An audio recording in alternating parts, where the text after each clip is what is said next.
Dieu, parle à Jésus. Seigneur, nous avons besoin de toi. Ce soir, nous avons soif de toi, nous te désirons. Seigneur, nous voulons encore au Seigneur nous prosterner. Comme au Seigneur Père, Jean-Baptiste qui a dit, il faut que je m'abaisse afin qu'il s'élève. Je me prosterne, que tu t'élèves. Je me prosterne, que tu prennes le dessus. Je m'abaisse, que toi seul sois élevé.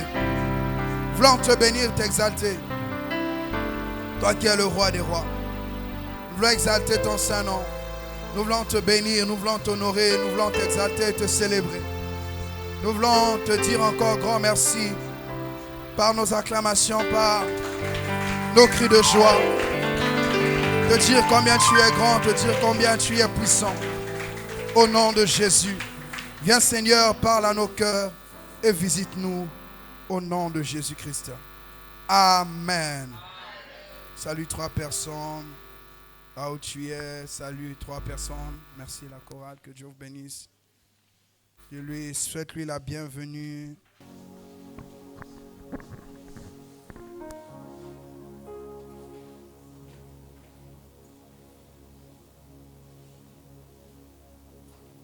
Amen.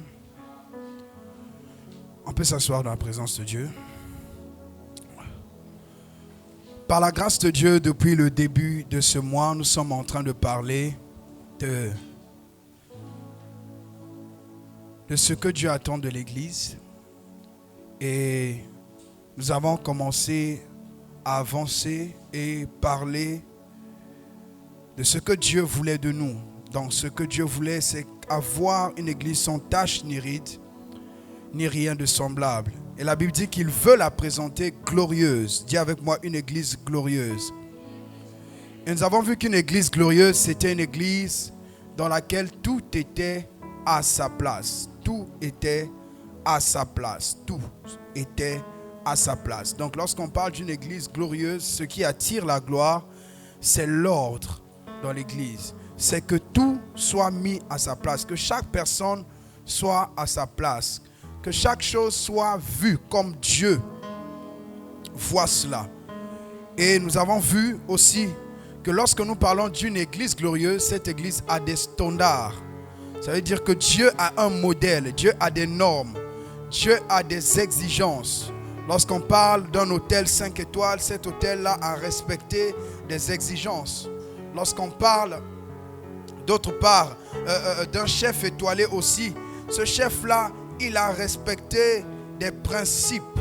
Et aujourd'hui, avec certaines applications, lorsqu'on doit noter un chauffeur, il y a des étoiles. Donc, en fait, on essaie de voir les standards, s'il a respecté. Et on peut notifier si la conduite était bonne ou si elle était mauvaise. Et tout ça, ça fait partie de leurs standards. Donc, lorsqu'on parle des standards, on fait allusion au modèle. La Bible nous dit dans Exode 26, le verset 30, « Tu dresseras le tabernacle d'après le modèle qui t'est montré sur la montagne. » Donc, lorsqu'on parle ici, on dit selon le modèle, Dieu a montré un modèle. Et dans ce modèle, il lui a parlé de certaines choses avec précision. Et je préfère le mot standard à modèle parce que le mot standard fait plus allusion à des paramètres et à plus d'éléments. Alléluia. C'est la raison pour laquelle nous parlons de ce que Dieu, des standards d'une église glorieuse. Amen. Et donc nous avons commencé à avancer en ce sens. Et nous avons compris une chose. Que Dieu est la tête de l'église.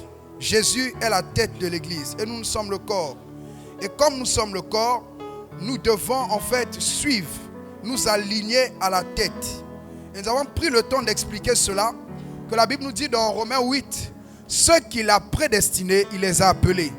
Et ceux qu'il a appelés, il les a justifiés. Ceux qu'il a justifiés, il les a aussi glorifiés. Et lorsque Dieu appelle des hommes, c'est pour qu'ils puissent ressembler à Christ. Pour qu'ils puissent avoir ce qu'on appelle en fait le modèle, qui soit le modèle, qui soit des modèles. Et dans Ephésiens 4, 11, on nous parle de ceux qu'il a appelés les apôtres, les prophètes, les évangélistes, les pasteurs et les docteurs. dans ceux-là qui sont à la tête, qu'il a appelés pour représenter la tête. Mais le psaume 133 nous explique quelque chose de particulier. Est-ce que tu es avec moi? Le psaume 133 nous dit ceci.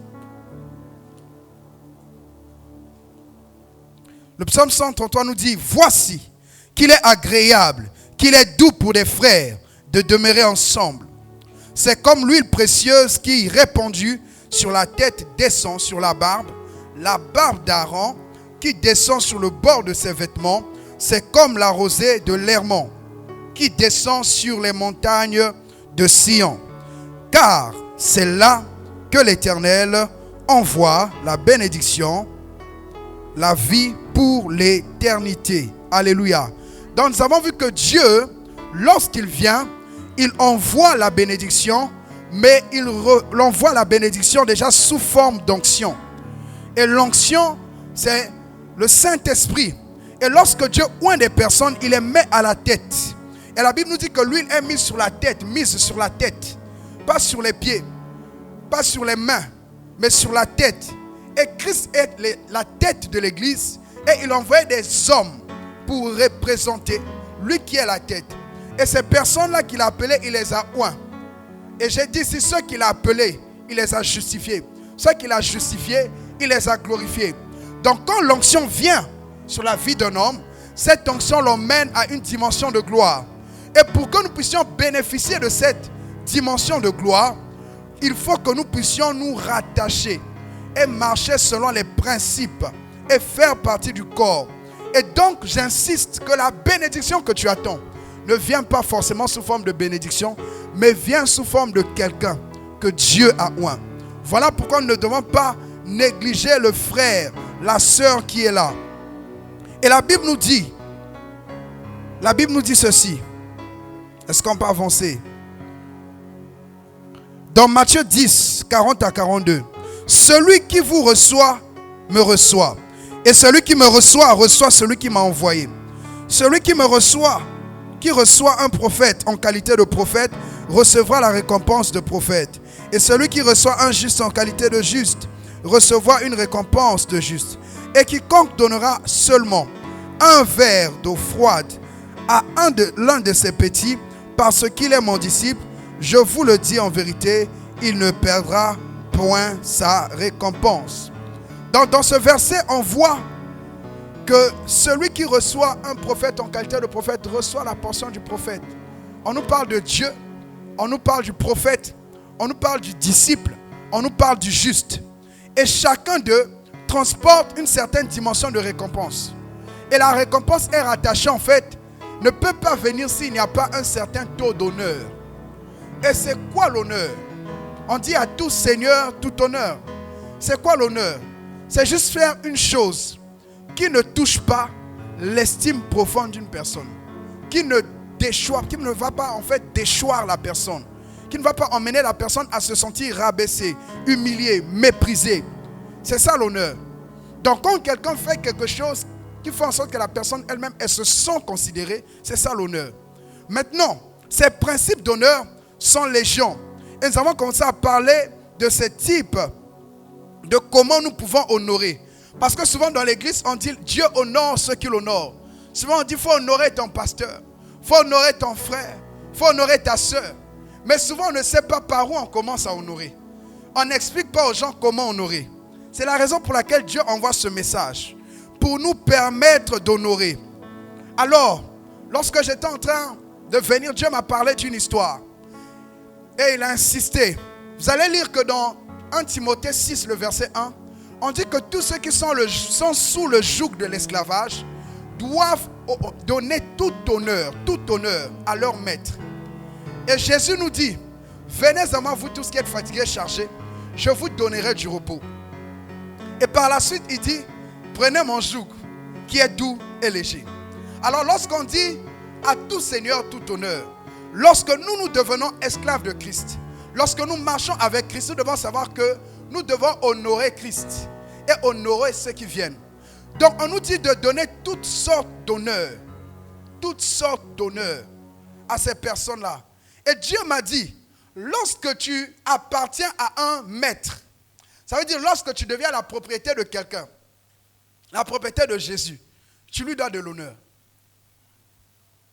Je n'ai pas compris. Je vais réexpliquer. C'est quoi être maître? C'est que quand tu rentres dans le département de chantre, là-bas tu es un maître. Ce maître-là, tu lui dois de l'honneur. Ça devient plus simple. Donc à tout seigneur, tout honneur. Dieu m'a dit, lorsque tu appartiens à un groupe de personnes, tu appartiens à un groupe de jeunes, tu appartiens à une famille, et que cette famille-là, il y a son propriétaire, il y a son responsable, tu dois de l'honneur à cette personne. Est-ce que c'est plus clair? L'honneur n'est pas négociable. Le principe de l'honneur est un principe injuste. Et le principe de l'honneur est un principe qui montre la souveraineté de Dieu. Ça veut dire que tu fais ce que je te dis de faire. Voilà pourquoi Dieu dit honore ton père et ta mère. Il n'y a pas un nom quand il t'a acheté les habits. Non, il dit honore. C'est tout. Amen. Donc lorsque tu appartiens à quelqu'un, tu appartiens à une église. Parce que c'est ça appartenir. Lorsque tu appartiens à un pasteur, quand tu fais partie d'un troupeau, ça veut dire que tu es d'eux. Lorsque le peuple péchait, Dieu a oublié que c'était son peuple. Il disait Moïse, ton peuple. Donc il y a des moments où Dieu dit, ce n'est plus mon peuple, c'est ton peuple. Voilà pourquoi on dit, un fils qui réussit fait l'honneur de son père. Mais un fils qui échoue fait la honte de sa mère. Chaque fois que tu fais la honte de Dieu, Dieu dit, ce n'est pas mon peuple. Chérubin, c'est ton peuple. Est-ce qu'on comprend? Donc quand tu appartiens à un groupe de personnes, tu dois être conscient que tu dois de l'honneur à cette personne. Ce n'est pas négociable. Et si on arrive à prendre la parole de Dieu, la mettre au-dessus de nos vies, on va commencer à avoir une vie remplie de principes. Parce que ce sont les valeurs qui emmènent les gens loin. Ce n'est pas toujours les diplômes, mais c'est les valeurs. Alléluia. Je prie que tu sois un homme de valeur, une femme de valeur. Souvent on parle beaucoup de femmes de valeur, mais aussi des hommes de valeur. Donc première manière d'honorer, c'est honorer par la pensée. Honorer par la pensée. Et nous avons vu que Jésus lui-même, il avait dit que je ne sois pas pour vous en fait une source de scandale et tout. Donc on honore par la pensée en pensant bien de quelqu'un. S'il n'a pas répondu, certainement il est occupé. Certainement maintenant, quand tu vois que la personne ne répond pas, demande-lui pourquoi tu n'as pas fait. Mais nous, dès que la personne ne répond plus, je ne lui écris plus, je bloque. Ta pensée déjà a gâté la relation. Donc on doit honorer par la pensée. On doit avoir des pensées pieuses, de bonnes pensées. Tu dois te battre à maintenir une bonne pensée concernant quelqu'un. Maintenant, si quelque chose te dérange, va voir la personne et pose-lui la question. Deuxième manière d'honorer, on doit honorer en reconnaissant la grâce dans la vie de loin. Parce qu'on est en train de parler de la gloire dans l'église. Donc si tu n'honores pas la personne qui est devant dans l'église, quitte son église. Parce que tu ne peux pas être béni. Je vous ai dit, la bénédiction ne vient pas sous forme de bénédiction, elle vient sous forme d'onction. Donc Dieu, pour nous bénir, il envoie toujours des hommes. Il envoie toujours des femmes. Toujours. Quoi que tu dises, quoi que tu fasses, Dieu va passer par un homme. Parce que c'est le principe sur la terre. Alléluia. Donc reconnaître la grâce sur la vie de loin. La Bible nous dit que dans 2 Rois 4, 8 à 16, cette femme avait vu loin et a dit, c'est un saint homme de Dieu. Tout le monde voyait cet homme passer tous les jours, bouger, aller à gauche, aller à droite. Mais elle a dit, c'est un saint homme de Dieu. Elle a reconnu qu'en lui il y avait quelque chose. Et le jour qu'elle a reconnu en cet homme qu'il avait quelque chose, parce qu'on peut savoir que quelqu'un est loin, mais on ne reconnaît pas que son onction peut nous affecter. On ne reconnaît pas que sa grâce peut régler notre problème. Il y a un certain type de problème que les gens disent, ça je ne peux pas dire à mon pasteur, je ne peux pas dire ça à Papa Né, je ne peux pas dire ça à personne. Ça c'est le type d'onction, il faut seulement un certain type d'homme de Dieu assez reconnu. Voilà pourquoi on stagne aussi. Parce qu'on méprise, on se dit, bon ça il peut. Il y a d'autres personnes, même quand ils viennent à l'église, si c'est maux de tête, mal de tête, douleur, lombaire, Dieu peut. Mais le cancer, est-ce que s'il prie vraiment, Dieu va guérir la personne de cancer? On dilue l'onction. Donc il faut en fait croire que tu peux recevoir. Parce que quand tu reconnais la grâce et l'onction sur la vie de la personne, cela t'emmène à ton établissement. Le jour où Pierre a dit, tu es le Christ, tu es le Fils de Dieu, c'est le jour-là que Dieu a dit à Pierre, et toi tu es Pierre sur qui je bâtirai mon église. Ça veut dire que ta destinée dépend de la manière dont tu reconnais l'onction dans la vie d'un oint. Ta manière d'avancer, ta manière de courir, ça dépend de la manière dont tu vois l'onction. Alléluia. Et comment reconnaître? La dernière fois, j'ai parlé des subtilités de l'onction. Chacun a son onction. Chaque homme de Dieu a ses particularités. Et j'ai parlé de la subtilité de l'onction dans ce qui reste dans le temps, dans l'espace. Et tout. Alléluia. J'ai parlé des subtilités de l'onction. Je ne reviendrai pas. Tu suivras le message en ligne. Et tout. Et alors, je n'ai pas dit quelque chose. Comment reconnaître que quelqu'un a un oint? Comment reconnaître que quelqu'un a un oint? La première des choses, c'est par la révélation. Par la révélation. Par la révélation. Nous avons lu dans 2 Corinthiens 5, 16 et nous avons dit, ainsi, dès maintenant, nous ne connaissons personne selon quoi? Selon la chair. Donc nous avons décidé de connaître les gens par l'esprit, selon que l'esprit nous montre ce qu'ils sont. Ce qu'ils sont dans le monde spirituel. Ce qu'ils représentent pour Dieu. Lorsque tu as la révélation de quelqu'un, tu sais que cette personne est oint ou pas. Quand tu vois un menuisier, est-ce qu'il est oint? Tu vas te dire non, c'est normal, il a pris ça, il fait comme ça. Non, c'est une onction. Dieu a dit à Moïse, je l'ai rempli de mon esprit.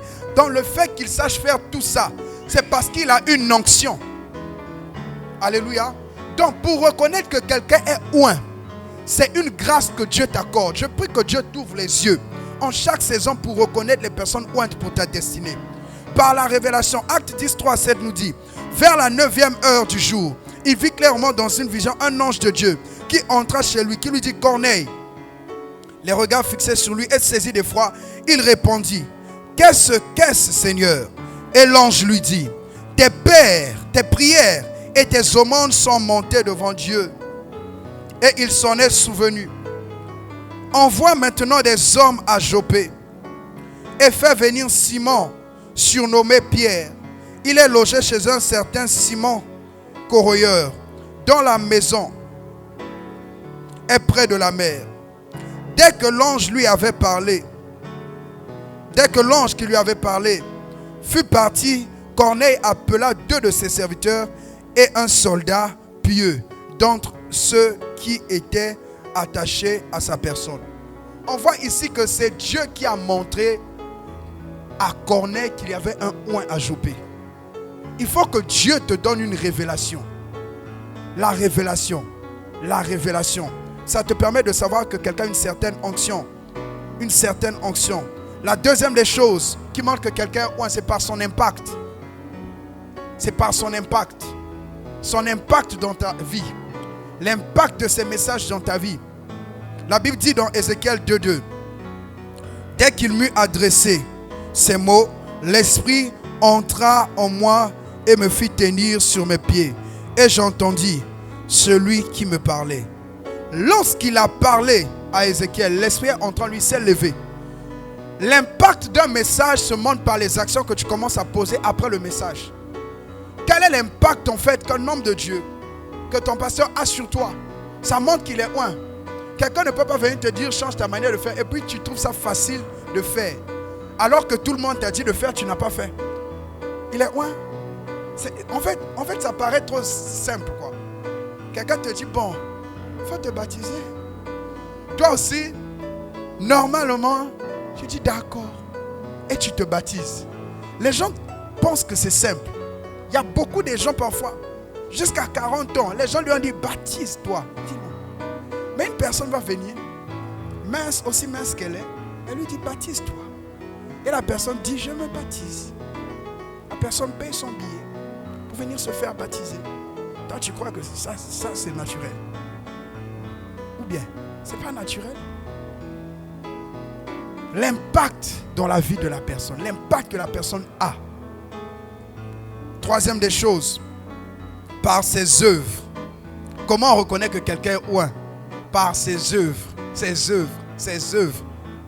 Jean 14, 11 nous dit, croyez-moi, je suis dans le Père et le Père est en moi. Croyez du moins à cause de ses œuvres. Il dit, si vous ne croyez pas, Au moins les œuvres là, il faut croire. Je n'ai pas commencé par là parce que la Bible dit, dans Matthieu 7, 21, d'autres vont dire, nous avons chassé les démons. Nous avons fait des miracles en ton nom. Parce que si je commence en disant que pour reconnaître quelqu'un, il faut les œuvres, on va me dire que non. La Bible dit, j'ai commencé d'abord par la révélation. Amen. Et on termine par les œuvres.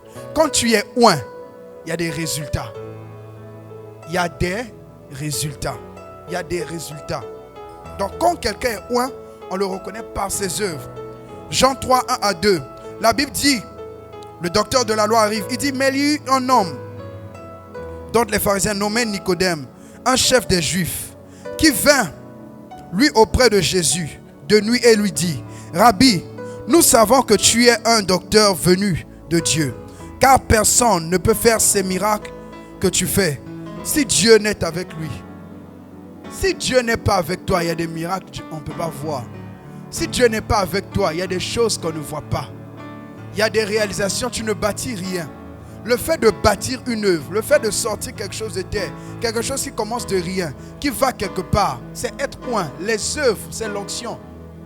Bâtir une entreprise, c'est une onction. Prier pour des personnes et puis des personnes deviennent, elles prêchent, c'est l'onction. Il dit, regardez au moins les œuvres.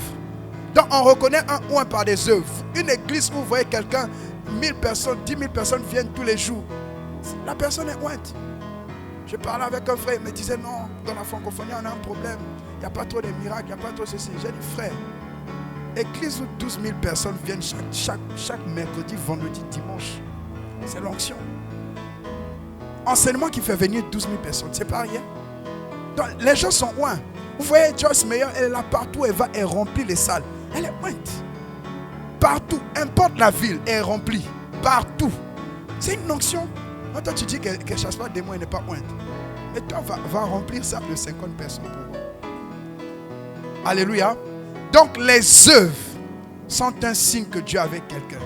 Quand je parle des œuvres, je parle de la puissance de Dieu, les miracles, les guérisons, les délivrances. Dieu marche avec ces choses. Alléluia. Alors, donc j'ai dit premièrement, il faut honorer par la pensée. Deuxièmement, honorer par la reconnaissance. Quand je parle de reconnaissance, ce n'est pas la gratitude. Je parle du fait de reconnaître et d'accepter que quelqu'un est oint. Parce qu'il y a des gens, ils viennent quelque part, ils l'appellent pasteur parce que la personne là, tout le monde l'appelle pasteur. Ce n'est pas parce qu'ils considèrent la personne, non. Parce que tout le monde l'appelle pasteur, on va l'appeler comme ça. Alléluia. Il faut vraiment l'accepter dans son esprit. Parce que la Bible dit, ce peuple m'honore des lèvres seulement, mais leur cœur n'y est pas. Alors, troisième manière d'honorer. Honorer par l'écoute. Matthieu 17, 1 à 5. Donc, je crois que les personnes qui n'étaient pas là, j'ai pu vous rattraper. On est sur le même niveau. On peut avancer maintenant. Honorer par l'écoute. Une église dans laquelle il y a les standards de la gloire de Dieu honore par l'écoute. Matthieu 17, 1 à 5 dit ceci. 6 jours après, Jésus prit avec lui Jacques et Jean, son frère, et les conduisit à l'écart sur une haute montagne. Il fut transfiguré devant eux. Son visage resplendit comme le soleil, et ses vêtements devinrent blancs comme la lumière. Et voici Moïse et Élie leur apparurent, s'entretenant avec lui. Pierre, prenant la parole, dit à Jésus, Seigneur, il est bon que nous soyons ici. Si tu le veux, je dresserai 3 tentes. Une pour toi, une pour Moïse et une pour Élie. Comme il parlait encore, une nuée lumineuse les couvrit. Et voici une voix se fit entendre de la nuée. Ces paroles. Et voici une voix fit entendre de la nuée ces paroles. Celui-ci est mon fils bien-aimé, en qui j'ai mis toute mon affection. 2 points. Écoutez-le. Écoutez-le. Écoutez-moi. Jésus va en retraite. Il prend son cercle restreint. Parce que lorsque tu marches avec Jésus, Il y a les 120, il y a les 60, il y a les 12 et il y a les 3. Chacun selon son implication et selon son appel. Et il les prend, ils vont à la montagne. Pendant la retraite était glorieuse. Tellement il y avait la puissance de Dieu, il y a eu une expérience surnaturelle où tout le monde a vu. Ce n'est pas qu'une seule personne a vu Moïse. Jacques, Jean, Pierre, ils ont vu Moïse, Jésus et Élie. Comment ça? La puissance de Dieu était là. Imaginez-vous la gloire qu'il y avait sur Jésus lui-même. Moïse, un prophète extraordinaire, dont le ministère n'est plus à présenter auprès des chrétiens. Élie qui disait que le feu descend. Lui, quand il se fâche un peu, il dit que le feu descend. Ça descend. Donc, il y avait une telle gloire. Élie, il marchait, l'esprit l'enlève. Il disparaît. Élie, un homme, l'ange lui emmène les pains cuits sur les pierres chauffées. Ça vient d'où? L'ange t'emmène le pain, frère. Donc imaginez Jésus lui-même qui faisait toute la gloire du Fils de Dieu. Moïse, lorsque son ministère. Élie. Maintenant imaginez cette condensation de puissance dans un lieu.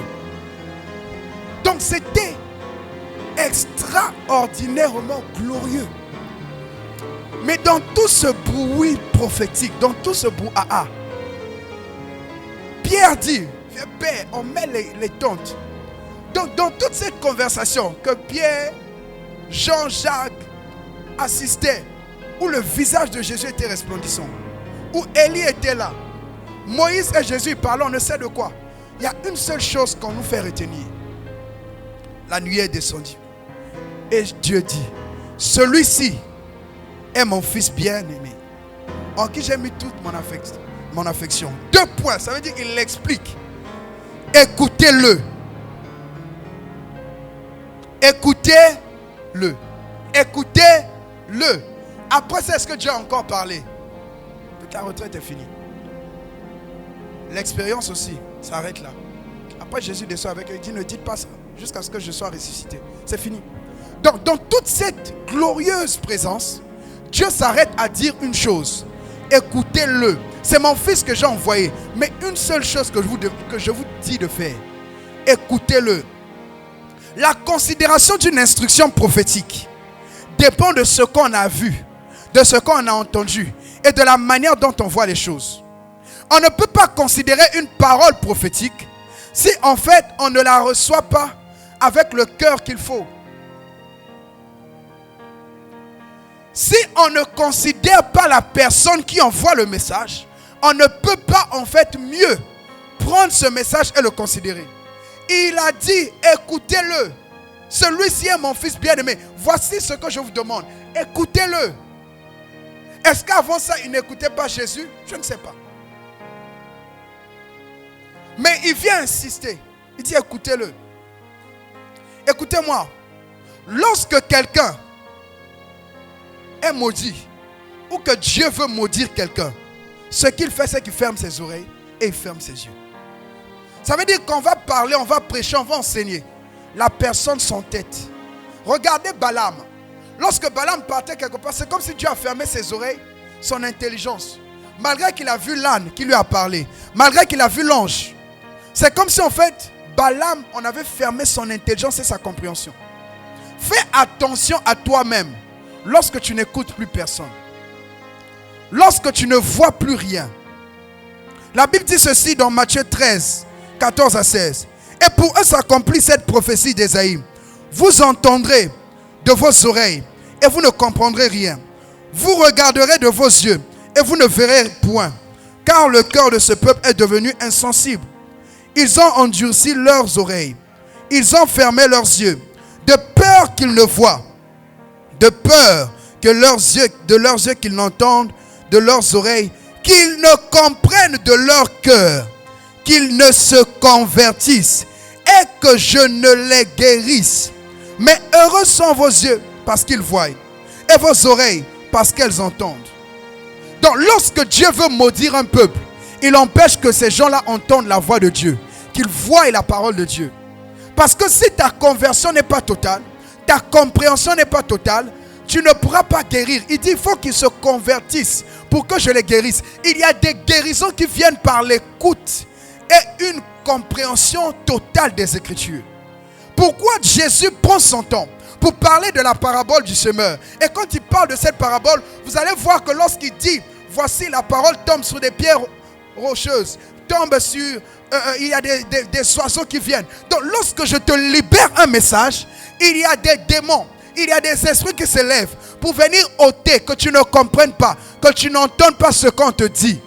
Il y a des esprits aussi qui te poussent à ne jamais écrire, à ne jamais enregistrer les messages, à ne jamais réécouter. Parce que ton salut vient de ce que tu entends et de ce que tu vois. Alléluia. Lorsque Dieu veut te changer de niveau, il change ta manière d'écouter un oin. Lorsque Dieu veut t'emmener plus loin, il change ta manière de comprendre la parole.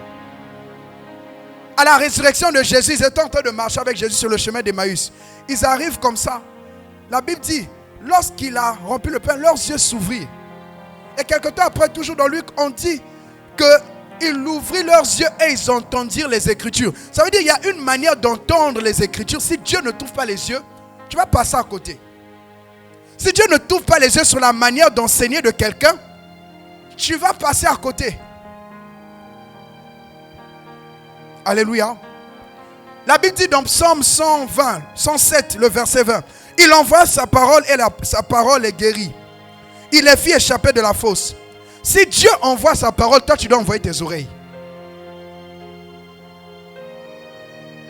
Si Dieu envoie sa parole, toi tu dois donner tes oreilles. Alléluia. Il y a des gens, c'est comme si le truc le plus ennuyeux pour eux, c'est quand un message passe. Quand on dit chasser les démons, ils sont là. Quand on dit prophétie, ils sont là. Quand on dit on va louer, il y a d'autres, c'est quand ils dansent là. Dès qu'il finit de danser, on va écouter la parole. Il dort comme ça. Il est pris dans un avion. Et parfois même, sa bouche s'ouvre comme la bouche du poisson qui a avalé Jonas. Et d'autre part, il y a un canal de bave. Est-ce que je parle à quelqu'un? Donc si Dieu envoie sa parole, toi tu dois envoyer quoi? Tes oreilles. Tu dois te battre à comprendre la parole. Tu dois te battre à comprendre la parole. En fait, tu dois te battre. Tu dois te chercher. Si tu n'as pas compris, à la fin, vois quelqu'un, vois un responsable, cherche le message. Écoute, si tu ne comprends pas, ta vie ne va pas avancer. Le plus haut degré d'un culte, c'est quand on a fini d'écouter Dieu. Parce que lorsqu'on va finir le message, on va dire Amen, on part. Donc chaque fois que Dieu nous convie, c'est pour donner sa parole et sa pensée. Mais si tu n'envoies pas tes oreilles, à quoi ça sert? Si tout ce qu'on te prêche, tu ne comprends pas, tu n'écoutes pas, ta destinée n'ira nulle part. Je prie pour toi que tes oreilles s'ouvrent au nom de Jésus. L'écoute est très spirituelle. Dans une famille, l'enfant que les parents aiment le plus, c'est l'enfant qui écoute. Ce n'est pas le plus intelligent. Ce n'est pas le plus beau. Ce n'est pas la plus belle. C'est l'enfant quand maman dit ça, je ne veux pas. Il écoute. Quand papa dit je ne veux pas, elle écoute. Tu peux être plus excellent que cet enfant-là. Mais lui, sa force, c'est qu'il touche la faiblesse du parent. La faiblesse du parent, c'est quoi? C'est qu'on l'obéisse. Qu'il se sente honoré, respecté, valorisé. C'est quoi l'écoute? 3 définitions rapides de l'écoute. Écouter, c'est entendre un son. Écouter, c'est entendre un son. C'est entendre un son. Première définition. Ça veut dire, la musique qui passe là, c'est un son. Mais beaucoup de gens l'entendent sans comprendre. Shalom, quand il est en train d'entendre,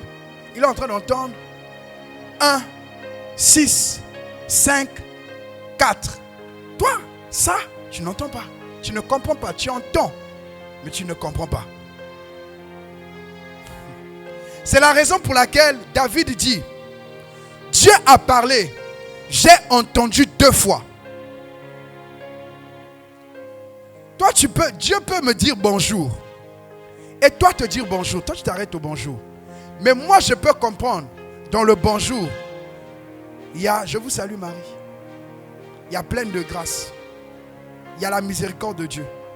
Mais toi, tu as juste entendu « bonjour ». Tu n'as pas compris le bonjour. Est-ce que je peux avancer? Donc, écouter, c'est entendre un son. Première définition. Deuxième définition. Écouter, c'est prêter attention. C'est prêter attention. C'est prêter attention.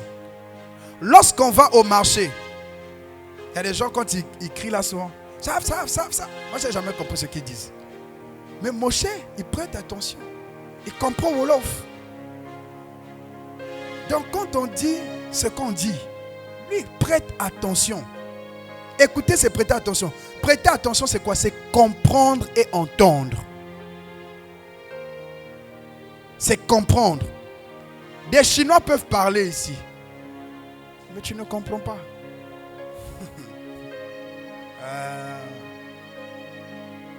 Tu ne comprends pas. Mais s'ils parlent en français, tu ne vas pas seulement entendre, tu vas aussi comprendre. Parce que si tu parles un peu chinois, il y a des gens qui ont les dons des langues, ils vont se concentrer un peu. Ils vont comprendre. Mais nous qui n'avons peut-être pas ce don-là, on ne va pas comprendre.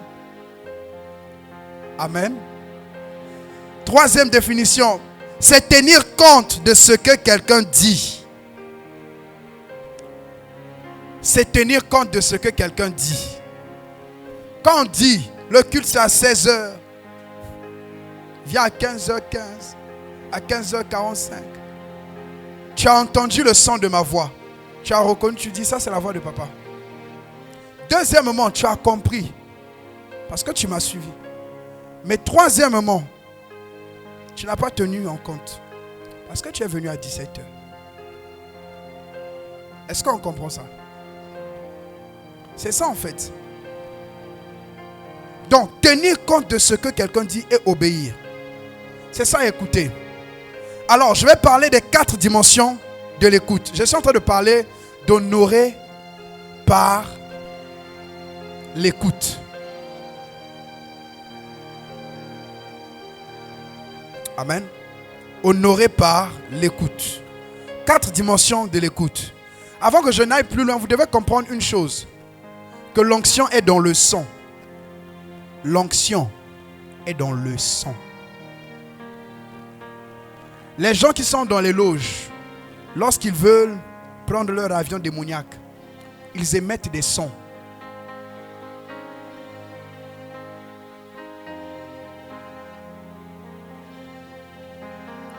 Il y a des gens qui ronflent, qui demandent si ronfler, c'est les sons qu'ils émettent pour prendre les Antonov spirituels. Non, c'est pas ça. C'est pas de ça il s'agit. Lorsque Élisée devait prophétiser, il a dit apportez-moi un joueur de harpe. Il y avait une onction qui était là. On ne nous a jamais dit, Père Sam, si c'est un joueur de harpe consacré ou pas. Mais derrière ça, il pouvait capter une onction. Dans le son de ma voix, pendant que je te parle, il y a l'onction. Donc, si quelqu'un ne sait pas entendre, il ne peut pas capter, recevoir l'onction. Première dimension de l'écoute. Donc, quand je parle des dimensions, c'est comment tu honores par l'écoute. Et tu dois comprendre chaque dimension pour savoir où tu es. Première dimension, l'écoute de la voix du berger. L'écoute de la voix du berger. L'écoute de la voix du berger. Jean 10, 5 dit ceci. Jean 10, le verset 5e nous dit: elles ne suivront point un étranger, mais elles fuiront loin de lui, parce qu'elles ne connaissent pas la voix des étrangers. L'Église répond au principe de berger, brebis et bergerie. Et lorsque tu es une brebis, si tu te retrouves dans mes messages, tu te retrouves ici, c'est que c'est la voix de ton berger. C'est que tu te sens bien ici. Parce que si c'était la voix d'un étranger, tu ne la reconnaîtrais pas. Il y a un mystère entre les fidèles et la voix du berger. Si quelqu'un est dans ma voix, qu'elle se tienne ici en train de prêcher, vous allez vous reconnaître en elle. Mais si elle n'est pas dans ma voix, dans mon enseignement, vous serez déconnecté. Voilà pourquoi vous étiez quelque part. Il y a quelqu'un qui est venu prêcher. Il prêchait bien, il disait bien des choses, mais tu avais l'impression que ça ne te concerne pas. Pas parce que le message qu'il prêche n'est pas, mais dans sa voix, dans sa manière d'enseigner, tu ne te retrouves pas. C'est ainsi que Paul dit, je vais vous envoyer mon fils, qui sait comment j'enseigne, qui me connaît, qui connaît toutes mes voies dans le Seigneur. Et si qui connaît comment j'enseigne dans toutes les églises. Donc un berger a une voix. Et ceux qui sont ses brebis l'entendent. Il dit, mes brebis entendent ma voix. Toujours Jean 10, verset 27-28. Elles entendent ma voix et elles me suivent. Donc pour suivre quelqu'un, il faut entendre sa voix. Pourquoi les gens n'arrivent pas à suivre? Parce qu'ils n'entendent pas la voix. Alors c'est quoi la voix du berger? C'est la voix d'un pasteur. C'est la voix que Dieu vous donne. Sur chaque personne sur la terre, il y a une voix qui parle sur toi. Je suis dans le cadre de l'église, je vais rester dans le cadre de l'église. Mais ta mère, ton père, c'est un berger pour toi. Un berger, c'est quelqu'un qui gère un groupe de personnes. Donc sa voix, c'est la voix que Dieu te donne. Sa voix ouvre le chemin pour toi. Sa voix te montre la voie. Est-ce que je peux avancer? Donc la voix de ton berger, c'est une voix, quand tu l'écoutes, tu es apaisé. Je n'ai pas peut-être la belle voix, mais si elle te dit, ça va aller. Tu sens dans ton cœur que c'est comme si c'est bon quoi. Le problème est toujours là, mais tu sens que la personne, elle est encouragée. Dans la voix du berger, c'est une voix qui te restaure, qui te donne la paix, qui te donne... En fait, tu te retrouves dans ça. C'est ça la voix de ton berger. Il n'est peut-être pas grand de taille. Il n'a pas peut-être des milliards, une grosse voiture. Mais quand il te parle, tu sens que sa voix là, ça me fait du bien. J'aime cette voix. Elle n'est pas mielleuse. Elle est, que Dieu te bénisse. Ah là, j'ai la paix. Mon papa m'a béni. Qui comprend la voix du berger? Donc je vais parler de 7 caractéristiques de la voix du berger. Première caractéristique. Je vais parler caractéristiques ou critères. D'accord? L'autre mot là est trop long. On a dit 7 quoi, carac? Ah, vous voyez? 7 quoi? Ah, c'est un mot compliqué. Caractéristiques ou critères, ce qui te permet de reconnaître. Premier critère, c'est l'enseignant principal que Dieu te donne. La voix du berger, c'est que c'est l'enseignant principal que Dieu te donne. C'est l'enseignant principal que Dieu te donne. C'est l'enseignant principal que Dieu te donne. Lorsque Dieu te donne un berger, c'est qu'il t'a donné un enseignant principal, un enseignant premier, un enseignant majeur. La Bible dit ceci. Donc, première des choses, c'est que c'est l'enseignant principal. Le berger, c'est celui qui montre la voie. Et on montre la voie par quoi? Par des enseignements. Le don de prophétie oriente, oui. Mais c'est l'enseignement qui te donne le caractère, qui te donne les atouts, les capacités pour arriver où tu dois arriver, qui te donne la possibilité. La prophétie est une finalité, mais l'enseignement est le déroulé qui t'emmène à cette finalité. Donc pour atteindre la mission que Dieu t'a donnée, il faut qu'on t'enseigne. Je peux peut-être pas être en train d'enseigner le leadership, mais si tu écoutes bien la voix du berger, tu trouveras des clés pour le leadership dont tu as besoin dans ton entreprise. Parce que ce que je t'enseigne dans la Bible, Dieu va te donner la sagesse et la capacité de le traduire dans ton domaine de prédilection. Deuxième critère, c'est la voix qui est attachée à votre destinée. La voix du berger, c'est celle qui est attachée à ta destinée. Matthieu 11, 28 à 30 dit, venez à moi, vous tous qui êtes fatigués, chargés, je vous donnerai du repos. Et il dit, prenez mon joug qui est doux et léger. Prenez sur vous mes instructions. Car je suis doux et humble de cœur. Et vous trouverez du repos pour vos âmes. Car mon joug est doux et léger. Donc lorsque Dieu est en train de parler de la voix, cette voix-là, elle vient en fait pour pouvoir orienter ta destinée. Je ne suis peut-être pas docteur. Il y a des gens comme ça, non, je suis docteur, mon père spirituel doit être docteur. Ça n'a rien à voir. Je suis prophète, mon père spirituel doit être prophète. Où est le verset biblique qui nous explique ça, personne? Il n'y en a pas. Parce que le Père, par ses enseignements, te donne, j'insiste, le caractère, le modèle que tu dois être, les vertus pour devenir ce que tu dois devenir. Ta spécificité, c'est toi. Mais le Père a l'ADN par l'enseignement pour que tu deviennes. Donc ta destinée est attachée à lui. Il y a des gens qui se sont déconnectés des personnes de leur pasteur. On n'a plus parlé de leur nom. On n'a plus parlé de leur destinée. Il y a des personnes qui se sont déconnectées des hommes, elles sont allées, elles ont fait des accidents, elles sont mortes. On ne se déconnecte pas d'un berger comme ça. Alléluia. Amen. Donc, ta destinée est attachée à ton berger, à ton pasteur. Troisième critère, la voix du berger est adaptée à vos forces, à vos faiblesses, à votre background. La voix du berger est adaptée à vos forces, à vos faiblesses, à votre background. La voix du berger, c'est adapté de ton berger à toi. Sa voix, sa sagesse est adaptée à tes forces, à tes faiblesses, à ton background, c'est-à-dire à ton passé.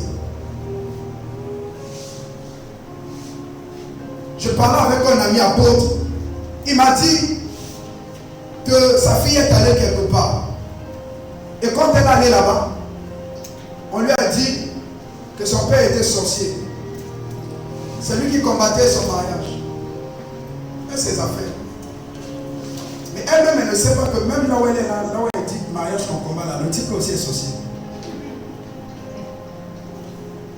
Et elle va voir son père spirituel. Pourquoi tu ne m'as pas dit que mon père était sorcier?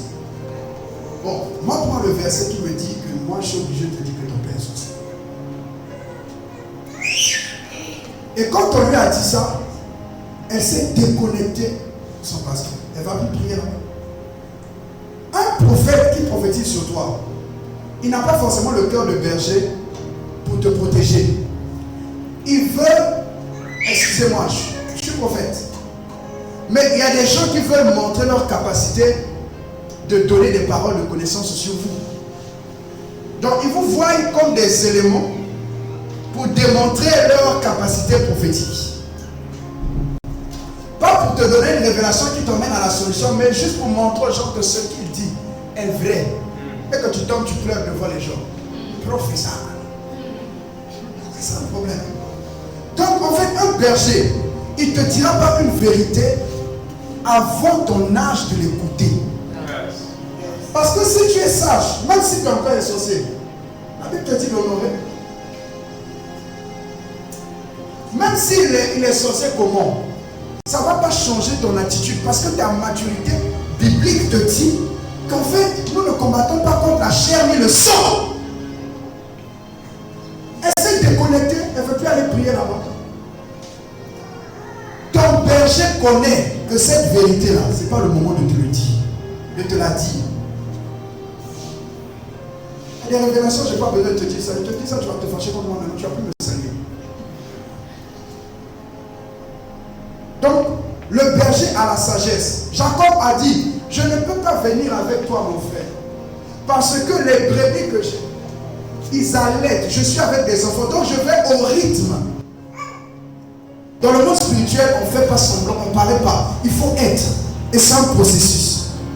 Donc, ta croissance dépend du message qu'on donne. Le message qu'on donne le dimanche, il sera donné pendant les 30 jours. C'est ça. Va réécouter. Écoute jusqu'à ce que tu appliques. Après, si tu vas aller chercher les mystères de la croix de Jésus, tu vas aller chercher. Mais si on te dit pardonne, tu ne pardonnes pas. Tu veux les mystères. On va aller où? On va aller où? vas chasser les démons tous les jours au point où tu ressembles à un démon toi-même.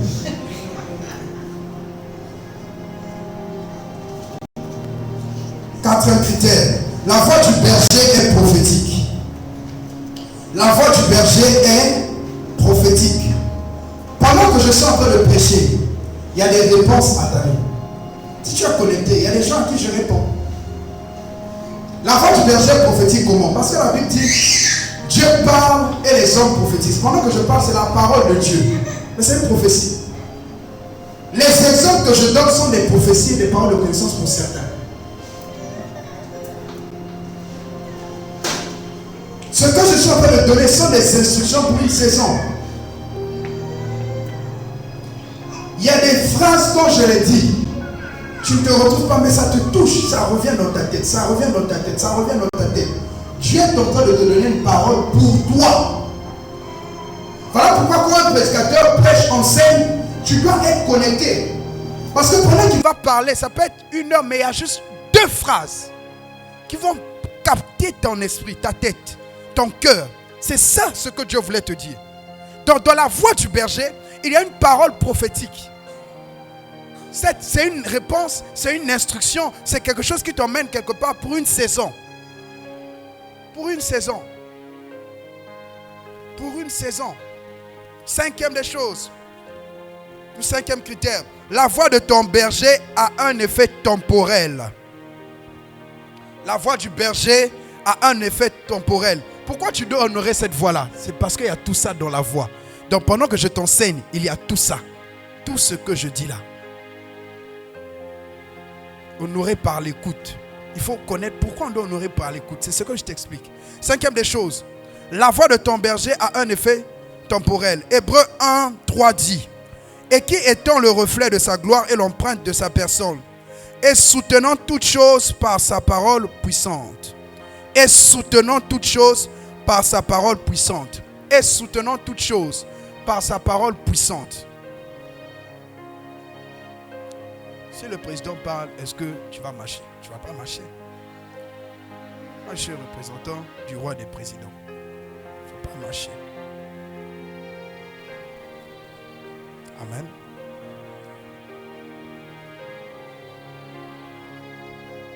Mon esprit est très sensible, surtout aujourd'hui, très irritable. Il y a des jours comme ça, je suis très sensible aux moindres choses. C'est difficile de marcher avec les prophètes. C'est difficile de marcher avec les hommes de l'esprit.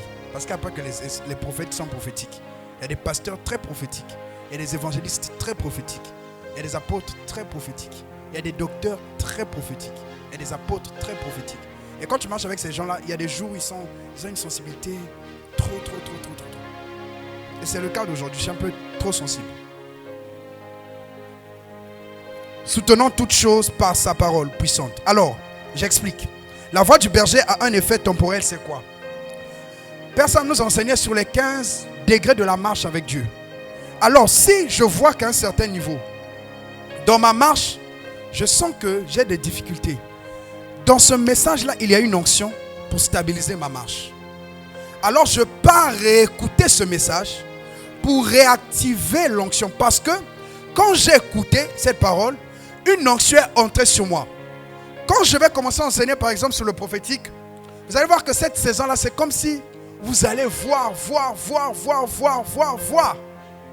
Mais après, quand on sort de cet enseignement, les gens peuvent traîner avec 2 mois, 3 mois. Après, c'est comme s'ils perdent le flux. Quelqu'un a déjà vécu ça. Ou on prêche sur la prière, tu sens que tu as l'onction de la prière. Mais quand on finit de prêcher sur la prière, après 5 mois, 6 mois, tu sens c'est comme si ta vie de prière devient mécanique. Alors, dans le message qui a été enregistré, il y a une onction. Donc, pour se recharger de cette onction, il faut que j'aille écouter à nouveau cet enseignement. Et quand j'écoute cet enseignement, ça réactive en moi cet effet-là de prière. Si c'était un message sur l'onction, quand j'écoute le message sur l'onction, je suis ouin, mon onction est régénérée. Donc l'effet temporel, c'est de comprendre que lorsqu'on libère un message, comme celui-ci sur l'honneur, il y a une grâce de l'honneur. Partout où tu vas partir, toi-même tu vas être honoré. toi-même tu vas avoir la facilité d'honorer. Mais au-delà d'avoir cette facilité, le jour où tu sens que tu perds la capacité d'honorer, répare écouter cet enseignement parce qu'il y a encore une vie qui doit se rallonger à la force que tu perds.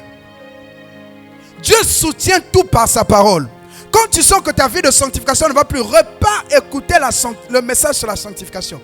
Cherche un puissant message, écoute-le. Quand tu sens que tu as des problèmes dans la foi, cherche un puissant message de ton pasteur qui parle de la foi. Ça va donner une onction de foi sur toi. Le message vient te soutenir, vient te porter, vient t'emmener dans une autre dimension. Et cette autre dimension, c'est la conscience de savoir que derrière cette parole, Dieu soutient cela par sa parole puissante. Si Dieu veut me faire rentrer dans une nouvelle dimension, il m'exposera à un type de message qui va m'emmener quelque part.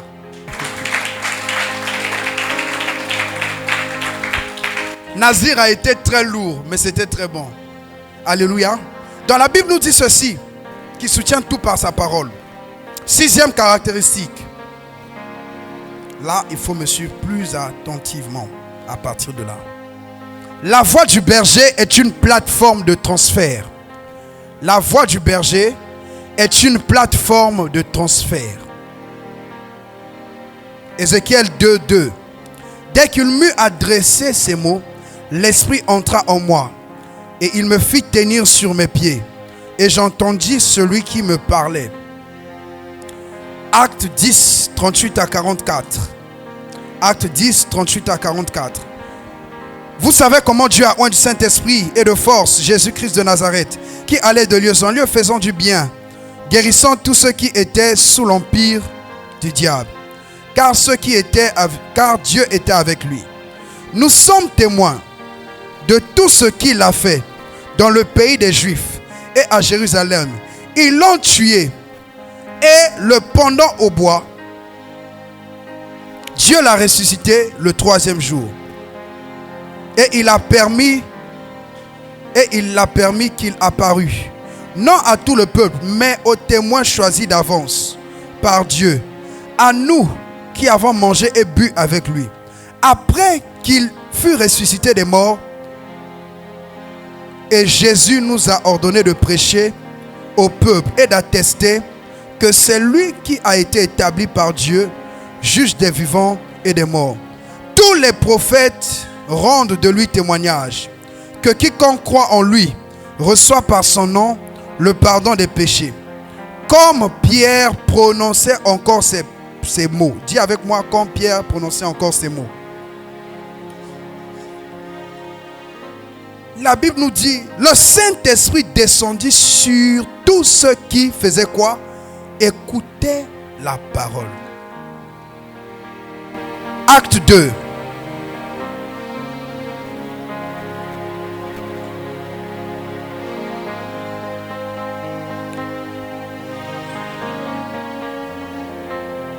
Acte 2, verset 37. Après avoir entendu ce discours, ils eurent le cœur vivement touché et ils dirent à Pierre et aux autres apôtres: Hommes frères, que ferons-nous? Vous allez voir que ici là, pendant que Pierre est en train de prêcher, il y a quelque chose qui est en train de venir dans les cœurs et il y a quelque chose qui est en train de venir sur les personnes. Lorsqu'il prêche à des païens, ils ne savent pas comment on reçoit le Saint-Esprit. Mais pendant qu'ils sont en train d'écouter, le Saint-Esprit s'est déployé dans la salle et ils ont commencé eux tous à parler en langue. Ils n'étaient pas encore baptisés, mais la voix du berger que Dieu leur avait donnée, tellement ils étaient concentrés, le Saint-Esprit a commencé à agir. On n'avait pas imposé les mains à quelqu'un, on n'a pas encore prié, mais juste dans la voix, il y avait un transfert de grâce, il y avait un transfert de puissance, il y avait un transfert. Dans la voix du oint, il y a la vision de l'église. Dans la voix du oint, du berger, il y a l'onction dont tu as besoin pour ta prochaine étape. Dans la voix du berger, il y a le transfert de grâce. Dans la voix du berger, il y a le transfert de capacité. Dans la voix d'une personne, tu peux commencer à ressembler à une personne dans ta manière de parler, dans ta manière d'agir, dans ta manière de faire, juste en l'écoutant. Donc une voix, un message, c'est une plateforme de transfert. Donc un berger transmet les valeurs au travers de sa voix. Donc le diable va tout faire que tu n'écoutes pas la voix de ton berger, parce qu'il y a des transferts. Au-delà des transferts wave, il y a des transferts, des grands transferts de puissance. Yes. Il y a des transferts. Pendant qu'on parle, il y a des transferts. Qu'est-ce qui fait qu'on prophétise sur quelqu'un, la personne pleure et tombe? Qu'est-ce qui fait? Je vois 3 personnes, les 3 personnes sont touchées. Il y a transfert. Donc on honore cette voix. Pourquoi? Parce que dans cette voix, il y a un transfert. La voix du berger est une plateforme de transfert.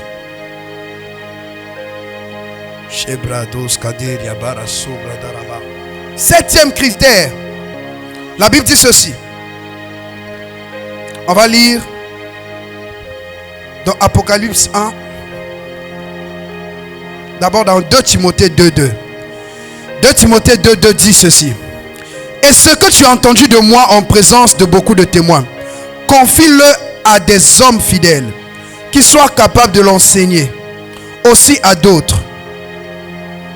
Timothée 2:2. Amen.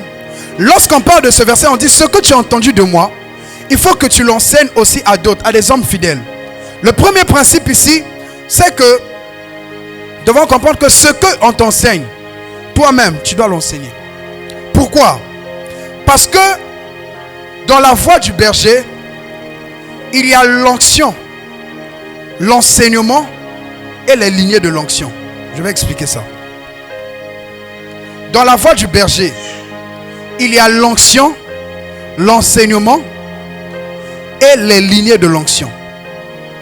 Lorsqu'une onction vient avec un message. Voilà pourquoi lorsque Dieu appelle un homme, il lui donne un message. Et plus la personne est fidèle à ce message, plus l'onction se manifeste. Pourquoi vous allez voir que certaines églises ont la facilité de se dupliquer? Winner Chapel, ICC, Vase d'honneur, la compassion. Pourquoi? Ça se duplique facilement. L'église catholique, ils restent fidèles à leur message. Maintenant, Apocalypse 10, 1 à 11. Suis-moi très attentivement. Parce que l'onction, l'enseignement et les lignées de l'onction. On reçoit l'onction dans un enseignement. Mais comme de la même manière qu'on reçoit l'onction par l'enseignement, on reçoit aussi la capacité d'enseigner en suivant les enseignements. Donc, on ne devient pas seulement bon prédicateur en lisant la Bible, mais en écoutant des messages de son berger. En les écoutant, il nous est transféré une capacité d'enseigner. Une nouvelle manière de faire. Et quand cette nouvelle manière de faire vient, plus tu restes fidèle, plus ça te fait rentrer dans la lignée de cette onction. Je vais expliquer calmement. Apocalypse 10, 1 à 11. Je vis un autre ange puissant qui descendait du ciel, enveloppé d'une nuée.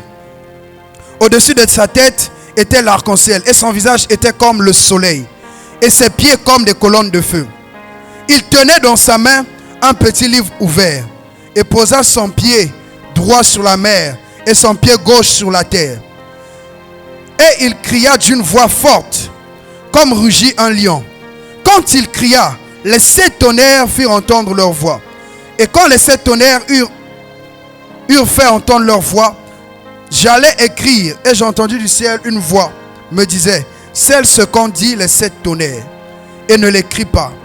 Et l'ange que je voyais debout sur la mer et sur la terre leva sa main droite vers le ciel et jura par celui qui vit au siècle des siècles, qui a créé le ciel et les choses qui y sont, la terre et les choses qui y sont, la mer et les choses qui y sont, qu'il n'y aurait plus de temps, mais qu'au jour de la voix du 7e ange, quand il sonnerait de la trompette, le mystère de Dieu s'accomplirait, comme il l'a annoncé à ses serviteurs, les prophètes.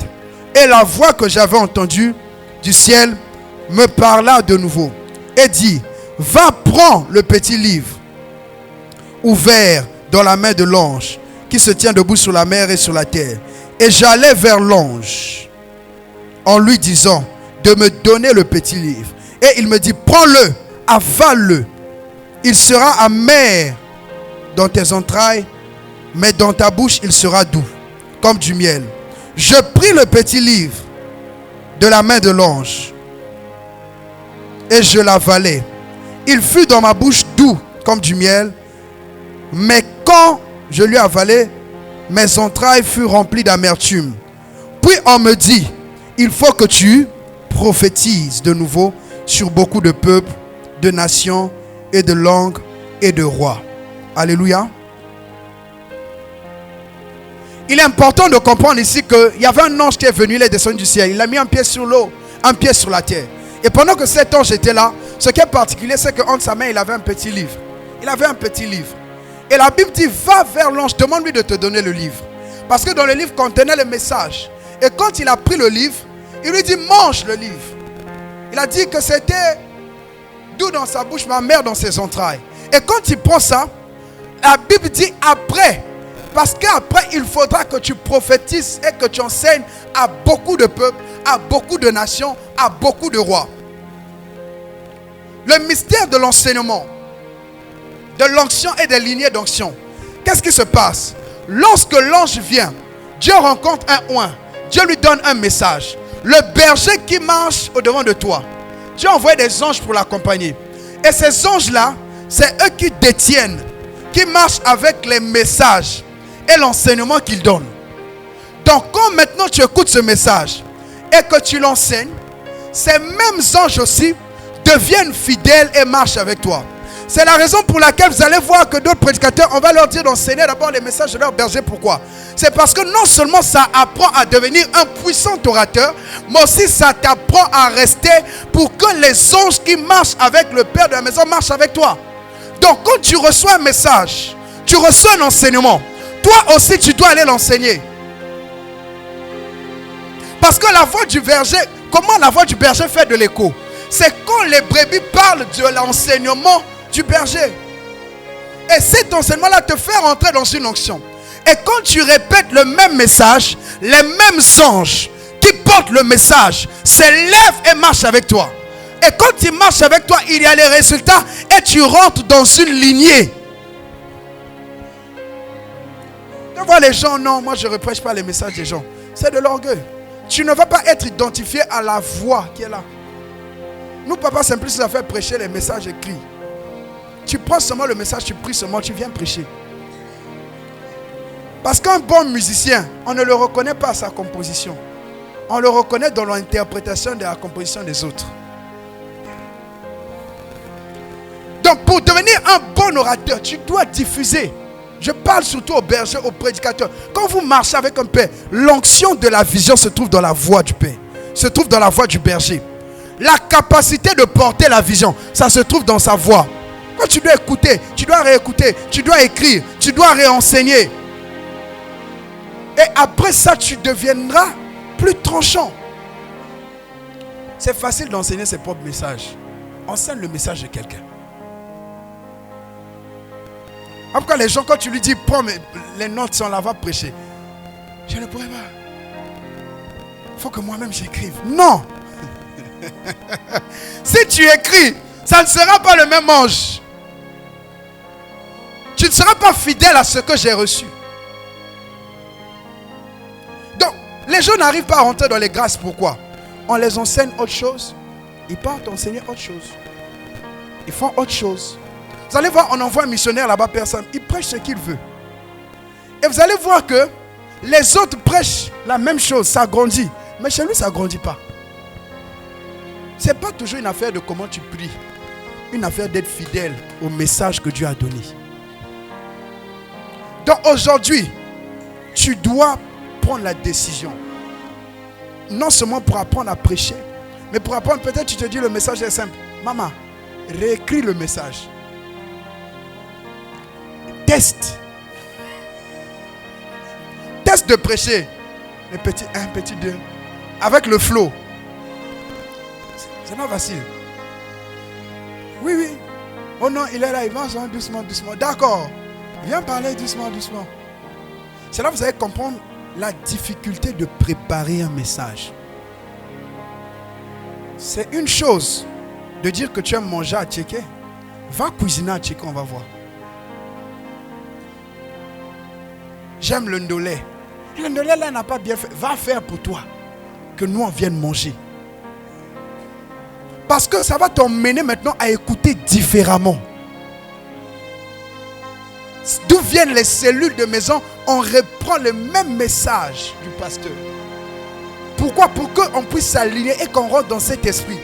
Les gens qui n'ont pas un puissant esprit d'enseignement n'ont jamais essayé de reprendre l'enseignement de quelqu'un. Je vous assure, j'ai repris les enseignements des gens. Je continue à le faire. Parce que c'est Dieu qui l'a inspiré. Et si ça doit bénir, pourquoi? Quel orgueil tu as? Non, moi je ne prêche pas un message des gens. Oh non, le thème là, lui il a fait, moi je ne peux pas prêcher. Je fais copier-coller. Il y a une dimension dans la vie. Quand tu n'es pas encore devenu, on fait copier-coller. Et ça marche. Oui. Je suis allé à Abidjan, je suis revenu. J'ai voyagé deuxième fois, troisième fois. Quand j'ai vu certaines choses, Dieu m'a dit, voici le modèle. J'ai fait copier-coller. Ça marche. Pénard. Est-ce que ça veut dire que je suis moins? Ouais, non. Est-ce que ça veut dire que mon intimité avec Dieu est moins intimité que celle que d'autres ont avec Dieu? Non. Alléluia. Donc tu dois apprendre, tu dois savoir comment Dieu a... Ouais, maintenant j'explique autre chose. Est-ce que je peux avancer? Chaque personne a un appel particulier, a un message particulier. Soyez en paix, je vous ai dit 10, je suis à 8. Je descends. Et lorsque tu prêches un message particulier, il y a une onction particulière. On a lu tout à l'heure là dans Acte 10, 38, puis dans Acte 2, verset 37. Vous allez voir que dans Acte 10, on dit, pendant qu'il disait ces mots, c'est quel mot que Père Sam, lorsque ce gars-là, il dit toujours ces mêmes mots, il y a toujours des répercussions bizarres dans l'atmosphère. Je peux te donner un de mes messages. Tu pars, tu le prêches. Il y aura un même impact. Ça ne dépend pas de la manière dont tu as prié. Ça ne dépend pas de la manière dont tu as jeûné. Ça dépend de Dieu qui a donné ce message et qui l'a libéré. Il va être fidèle à ça. Donc, la force qui accompagne un message, ce n'est pas, c'est la manière dont on a été fidèle à cet enseignement. Il a dit l'exemple, on avait pris le seau bleu. Prends exemple, même seau bleu, mets devant. Les gens vont dire c'est du plagiat, c'est ceci. Vous savez, Dieu ne peut pas te rendre grand s'il ne te rabaisse pas d'abord. Un jour, l'apôtre André Jacques Vernon arrive. Il dit à son père spirituel qu'on l'a envoyé pour le Congo. Dieu lui a dit qu'il devait aller au Congo. Il a quitté le Gabon, il arrive au Congo. Lui, il croyait que c'était Congo-Brazzaville. Donc, les AD lui attribuent un soutien pour le Congo-Brazza. Et quand il arrive, par sa femme, Dieu lui fait comprendre que ce n'est pas Brazzaville, mais c'est Kinshasa. Donc, on l'invite une fois. C'est quand on l'invite une fois à Kinshasa, il a prêché un message. Il y a eu tellement de guérisons, des miracles et autres. Il y avait un homme de Dieu qui était là. Il a aimé le message. Il a dit, j'ai tellement aimé ce message. Ce n'est pas son berger. Il a pris le message, personne. Même message. Copié, collé. Il est venu, il a prêché. Il dit qu'il y a eu les mêmes résultats. Espoir m'expliquait, il y avait un homme de Dieu. Il allait prendre tous les messages d'un prophète. Il a copié. Il allait prêcher. C'était extraordinaire. Maintenant, tu dois comprendre aussi que il y a des gens qui partent, ils n'honorent pas ces onctions-là et ils volent les messages. Ça ne marche pas. On est dans la loi de l'honneur. L'arnaque spirituelle. Ça ne marche pas. Un jour, un homme de Dieu, il est allé quelque part, il a copié. Il vient chez lui, il veut faire. Dieu lui a dit, tu es escroc. Tu n'as pas honoré. Pourquoi tu prends leurs idées pour faire? Donc, il a pris une bonne offrande, il est allé, il a donné. Quand il est venu, maintenant ça a marché. Tout fonctionne avec la loi de l'honneur. Donc c'est ça la première dimension de l'écoute. De l'honorer par l'écoute. S'honorer la voix de son berger. Télécharge ces messages. Mangez les messages du pasteur. Allez sur Jeune Élu Ministries. Prenez, téléchargez, écoutez, dormez avec, marchez avec. Tu vas voir que ta vie va s'aligner à certaines choses. Il y a des choses, lorsque tu t'alignes à la voix que Dieu t'a donnée, tes chemins aussi s'ouvrent. Tu ne peux pas écouter tous les pasteurs. Ton pasteur, tu n'écoutes jamais. Tu ne peux pas partager tous les messages sur ton statut. Je ne partage jamais les messages de ton pasteur. Tu fais quoi dans son église si tu n'es pas béni par ces messages? Quitte de là. C'est de la méchanceté de partager toutes les prédications d'un autre homme de Dieu. Ne partage pas ton père spirituel ou ton pasteur. Tu es en train d'envoyer le message. Il n'est pas loin. Je vais là-bas juste pour faire le nom, pour perdre mon temps. C'est un déshonneur. Oui, moi je n'ai pas faux aux yeux, je te le dis. D'autres pasteurs, il ne va pas te dire ça. Je vais parler de 4 manières de pasteur d'honorer. Il y a des gens, ils ne parlent jamais. Ce n'est pas qu'il est hypocrite. Tu lui as fait du mal. Comme il est père, il ne parle pas. Et plus, j'avance même avec les pères. Les gars là, ils ne parlent jamais. Ils se disent, ah, tu es là. D'accord. Qu'ils soient contents ou tristes. Un père, souvent, il ne te dit pas. Une mère, qu'ils soient contents, qu'ils ne soient pas contents. Elle ne te parle pas. Elle te regarde, continue. Maintenant, quand il t'a parlé, une fois, 2 fois, après, il ne parle plus. C'est dangereux. Que l'Éternel bénisse sa parole. On va se lever, on va prier. Et acclame le Seigneur, tu fais bien. Tu vas dire à Dieu, aide-moi à honorer la voix de mon berger. Aide-moi à honorer. Aide-moi à honorer par l'écoute. Par l'écoute. Par l'écoute. Prie au nom de Jésus. Prie au nom de Jésus.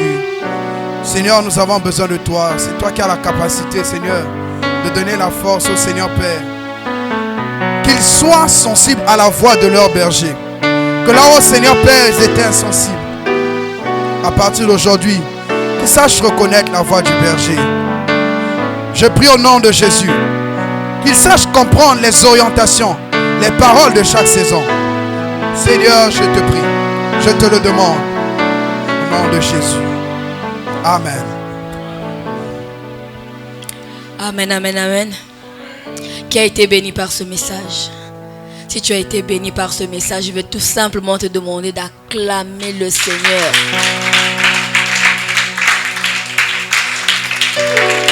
Non. Si tu as été béni, tu acclames et puis tu pousses des cris de joie.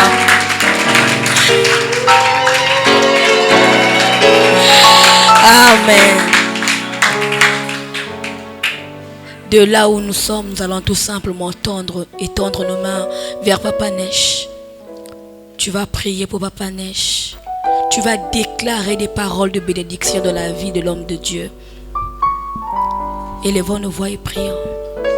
Notre Père et notre Dieu, ce soir encore, Père éternel des armées, nous voulons tout simplement bénir la vie de ton serviteur. Seigneur, il nous a parlé ce soir.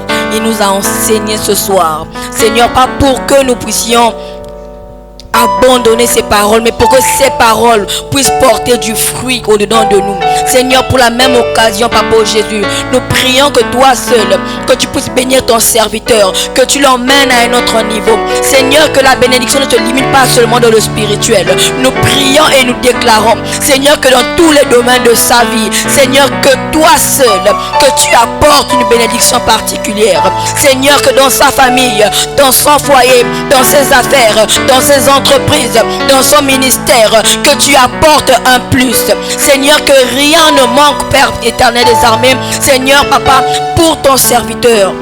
Seigneur, fais du bien à ton serviteur. Seigneur, que partout où il passera, Papa Jésus, qu'il soit une référence. Partout où il passera, Papa Jésus, qu'il soit un modèle. Partout où il passera, Père éternel, qu'il soit, Papa Jésus, Seigneur, toujours honoré. Juste pour ta gloire, Père éternel des armées. Que l'honneur et la gloire te soient rendus au nom de Jésus-Christ de Nazareth. Amen. Nous allons passer aux offrandes.